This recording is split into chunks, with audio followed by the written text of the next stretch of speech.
and I'm issuing this press release on behalf of our party leader who is unavailable today. But I do so as well on behalf of the People's Alliance Party and the people of Fiji who are fed up with this government. The People's Alliance is shocked and angry at the unjust prosecution by the FijiFirst Party, which has led to the party being referred to FICAC without being given a chance to respond to allegations labeled against the party. Around 6 p.m. on Tuesday, the 20th of September 2022, the FijiFirst General Secretary and registered officer of the party, Ayah Sayan Kayum, made serious allegations and defamatory statements at a press conference in the FijiFirst Party office, which had not been provided to us by the complainant, despite telling the media the People's Alliance was copied in the complaint. Sayed Kayum's claim to have copied the letters of these allegations to Mr. Sitiveni Ramuka, Shajao Narayan, Linda Tambuya, Liliana Warid, Daniel Rabindranath, Cecil Brown, Philemon Rosarono, Kenny Naguiraketi, and Ajay Bai Amrit is an outright lie. No such 19-page letter was received directly by any of the executives or the cited copied members of the party last evening until early this morning when Ms. Linda Tambuya got the letter. Instead, we have had to endure anxiety, confusion as we waited for a copy of these allegations, even when we were swiftly referred to FICAC without the simple due process of seeking a response from us as a party. The FijiFirst General Secretary is, as usual, running roughshod over everything, especially as Minister with oversight over FICAC, and these are clear signals of desperation and cowardice. We will not be cowed by fear when we have done nothing wrong, except be on the receiving end of blatant political thuggery. This manner of political persecution has happened to our leader in the past, again causing chaos on the eve of the 2018 elections, so this modus operandi is predictable. The People's Alliance and the people of Fiji will not take this lying down. I want to make it clear that the People's Alliance Party reserves the right to lodge complaints against the FijiFirst Party and FijiFirst Party for its blatant vote buying tactics and practices. In terms of the current attack by Mr. Sayed Kayum, there are certain questions that need to be asked.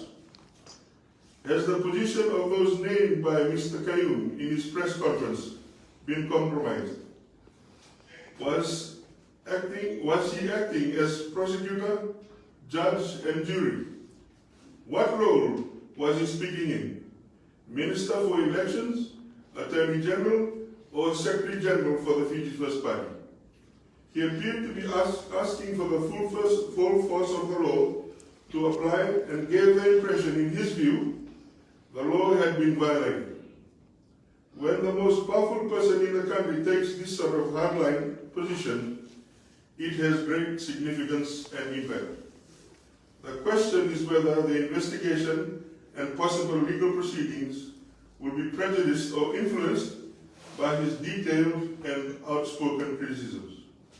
To a layperson with some knowledge of these issues, his message seemed clear.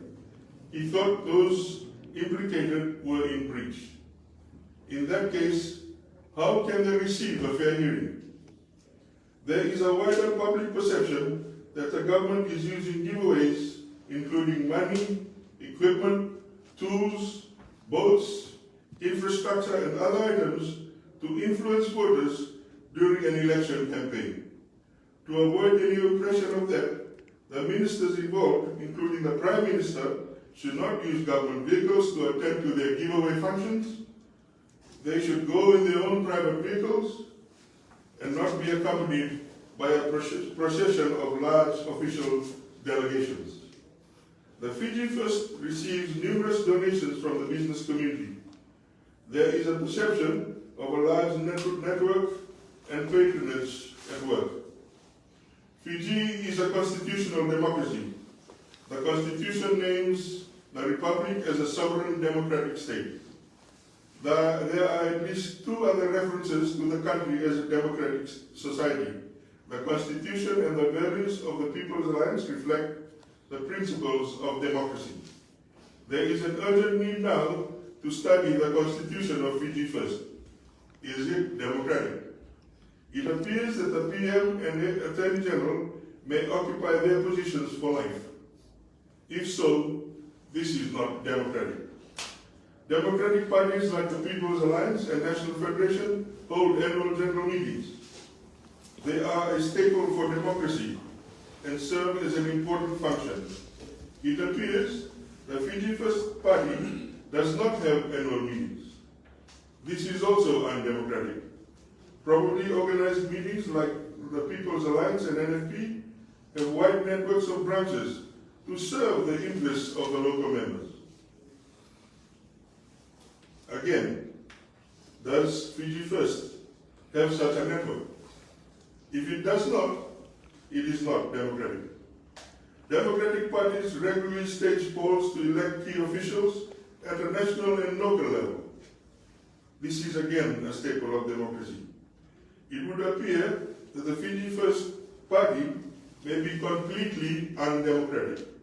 If that is so, how can it possibly contest elections organized under a national constitution that adheres to the principles and rules of democracy?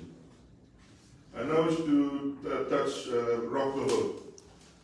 Rock the Vote, I would like to make clear, is not a project of the People's Alliance, but we applaud it since they are doing a civic duty to encourage our citizens to register to vote and then turn up to vote, which is supporting the work of the Elections Office, not competing with it. This is no different from Jerry Tuai with his billboard encouraging our citizens to vote, or the PSA running workshops with students to vote. Finally, the party leader was going to visit the family of a lady that was brutally murdered in Christchurch earlier this year, in the village of Nambitu in Taireu.